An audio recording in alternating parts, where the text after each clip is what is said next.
انډیا چې کله په پاکستان حمله وکړه نو دغه حملې نه پس د انډیا حکومت یو پریس ریلیز جاری کو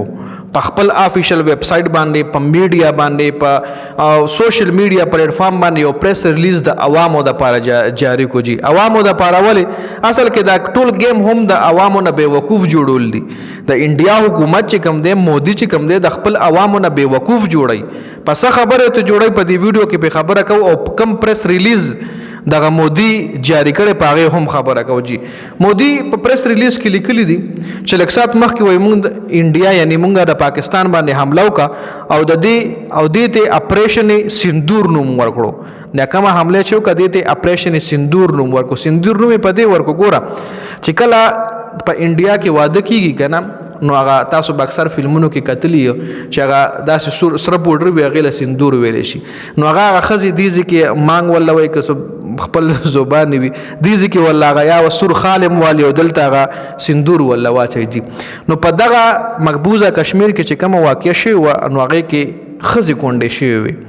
نو د اپریشن سندور نوم ځکه ورکو چې مونږ له ستاسو دغه سندور بدل واغېشتو انډیا حکومت خپل عوامو ته وایي چې موږ دغه سندور ځکه نوم ورکړی چې موږ د هغې بدل واغېشتو ستاسو خاوندان مړه نو دا ځکه وله سندور نوم ورکړی لکه ایموشنلی لکه ګوره هر حکومت هوښیار وي که نه عوام دوکه کولو ای سره ټریکس وي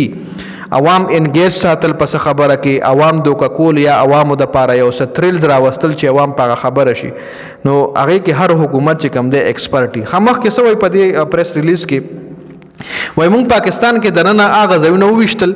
کوم ځای چې دهشتګردو ټکانې وي په دغه پریس ریلیز کې دا هم لیکلي دي چې موږ د پاکستان هغه ځایونه هیټ کړي چې کوم ځای کې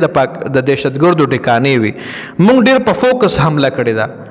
مونږ ډېر ټارګټ چې کوم دی ډېر فوکس کړی مونږ ډېر په فوکس حمله کړې ده مونږ پکې د مونږ پکې د پاکستان د فوج ټکانې نه دي ویشتي لکه دې ځای کې دا خبره کوي چې مونږ صرف دهشتګرد ویشتي دي او مونږ د پاکستان د فوج ټکانې نه دي ویشتي د خبرې مقصد دلته دا دی چې چېرته پاکستان راپسې جوابي کاروایي ونه کړي پاکستان رانه بدله وانخلي که چېرې مونږ کلیم کوو چې مونږ د پاکستان د آرمي ټکانې ویشتي دي چیک پوسټ یې مو وله ویشتي دي نو بیا به خامخا په میډیا باندې دا راځي نو بیا به پاکستان خامخا د بدلې یا خامخا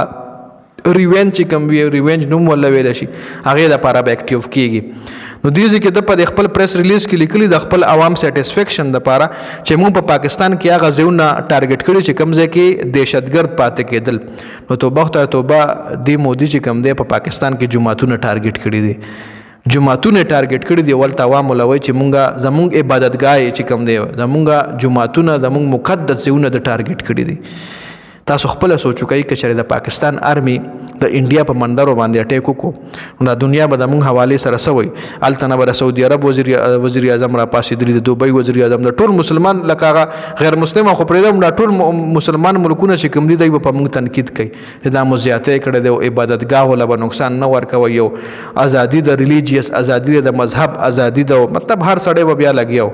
خو دې ځای کې تر اوسه پورې نه د یو مسلمان پرایم منسټر بیان را نه و چې دا انډیا زیاتی کړی دی چې پاکستان کې جوماتونه مسجدونه ټارګټ کړي دي د یو مسلمان هم لکه ته به امریکې نه ته به د یو کې نه ته به دغه عیسایانو نه څه ګیله وکړې چې ستا مسلمان هم تر اوسه پورې